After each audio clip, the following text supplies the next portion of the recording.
नमस्कार दोस्तों, आपका हमारे चैनल पर महाभारत के चौथे एपिसोड में बहुत बहुत स्वागत है। तो चलिए शुरू करते हैं। दोस्तों, हस्तिनापुर के युवराज बनने के बाद देवव्रत ने बड़े उच्च स्तर से हस्तिनापुर के राज्य को संभालना शुरू कर दिया था, जिस कारण राजा शांतनु का राज्य से संबंधित बहुत ही कम काम रह गया था। इसलिए राजा शांतनु अक्सर वन में शिकार खेलने के लिए या किसी रमणीय स्थान पर विचरण करने चले जाते थे। इसी तरह एक दिन राजा शांतनु यमुना नदी के तट पर विचरण कर रहे थे। तभी उन्हें बड़ी ही अद्भुत सुगंध का आभास हुआ और उस सुगंध से राजा शांतनु इतने मोहित हुए कि वह उसकी खोज करने लगे कि यह सुगंध कहाँ से आ रही है। उस सुगंध के बारे में पता करते हुए राजा शांतनु यमुना नदी के किनारे रहने वाले निषाद नाम के कबीले में पहुंचे। वहां पहुंचने के बाद राजा शांतनु को पता चला कि यह सुगंध निषाद राज की पुत्री सत्यवती के बदन से आती है। और ये सुनकर राजा शांतनु बड़े आश्चर्य में पड़ गए और सत्यवती से मिलने के बारे में सोचने लगे, जिसके बदन से ऐसी दुर्लभ सुगंध आती हैं कि देवता भी मोहित हो जाए।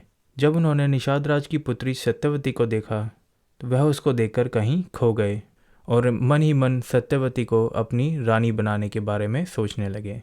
राजा शांतनु निषाद राज के पास गए और कहा कि मैं तुम्हारी पुत्री से विवाह करना चाहता हूँ।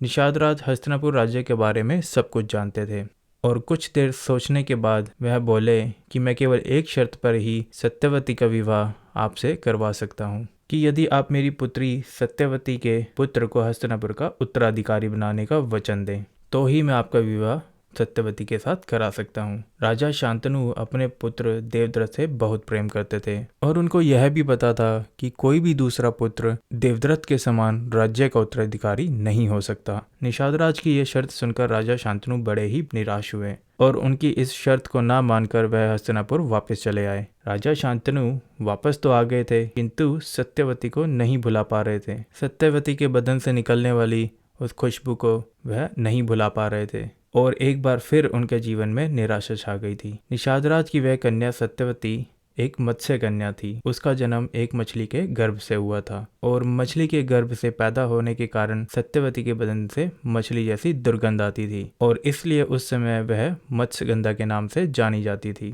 दुर्गंध के कारण लोग उसके आसपास नहीं आते थे, इसलिए मत्स्यगंधा अपने निषाद समाज में अलग थलग पड़ गई थी और उस दुर्गंध की वजह से उसको लोगों के सामने जाने में भी बड़ी लज्जा आती थी। मत्स्यगंधा लोगों से दूर रहकर एकाकी जीवन जी रही थी और वह यमुना नदी में लोगों को नाव में इस पार से उस पार नदी पार कराने का काम करती थी, परंतु उसकी दुर्गंध के कारण बहुत ही कम यात्री उसकी नाव में सवार होते थे। एक दिन सूर्यास्त के समय मत्स्यगंधा अपनी नाव को किनारे बांधकर अपने घर जाने ही वाली थी। तभी महर्षि पराशर वहां आए और उन्होंने मत्स्यगंधा से अनुरोध किया कि वह उन्हें यमुना नदी के उस पार छोड़ दे।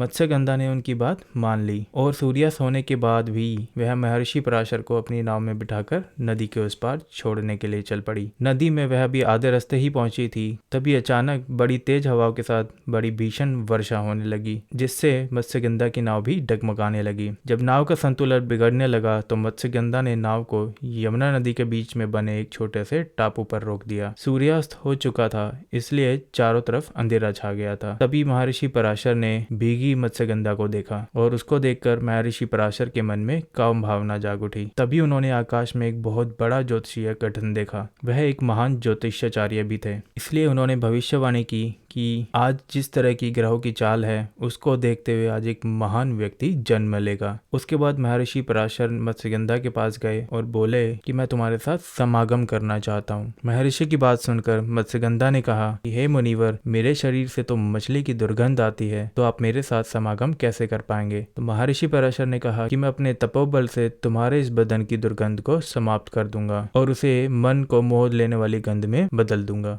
ये सुनकर मत्स्यगंधा उनके साथ समागम के लिए राजी हो गई। मत्स्यगंधा के राजी होने के बाद महर्षि पराशर ने अपने कमंडल के जल को हाथ में लेकर एक मंत्र पढ़ा और मत्स्यगंधा के ऊपर डाल दिया। जैसे ही वह जल मत्स्यगंधा के शरीर पर पड़ा, उसी समय मत्स्यगंधा के शरीर की वह दुर्गंध अद्भुत मन को मोह लेने वाली सुगंध में बदल गई थी और वह सुगंध एक योजन तक फैल गई थी। इसलिए मत्स्यगंधा को उसके बाद योजनगंधा कहा जाने लगा। मत्स्यगंधा को योजनगंधा बना देने के बाद ऋषि पराशर ने उनके साथ समागम किया, जिससे उसी समय योजनगंधा के गर्भ से एक पुत्र का जन्म हुआ। योजनगंधा का वह पुत्र जन्म के कुछ समय बाद ही 12 वर्ष के बालक के समान हो गया था। उस बालक को जन्म से ही सभी वेदों का ज्ञान हो गया था और योजनगंधा का वही बालक आगे चलकर महर्षि वेदव्यास जी के नाम से प्रसिद्ध हुआ। इन्हीं महर्षि वेदव्यास जी ने भगवान श्री गणेश जी के सहयोग से महाभारत ग्रंथ की रचना की थी। दोस्तों, आशा है आपको महाभारत का यह एपिसोड जरूर पसंद आया होगा। अगर आपको यह वीडियो अच्छी लगे तो वीडियो को लाइक करने के साथ साथ शेयर जरूर करें और ऐसी और वीडियोस को देखने के लिए हमारे चैनल को सब्सक्राइब करें। तो चलिए मिलते हैं आपसे महाभारत के अगले एपिसोड में।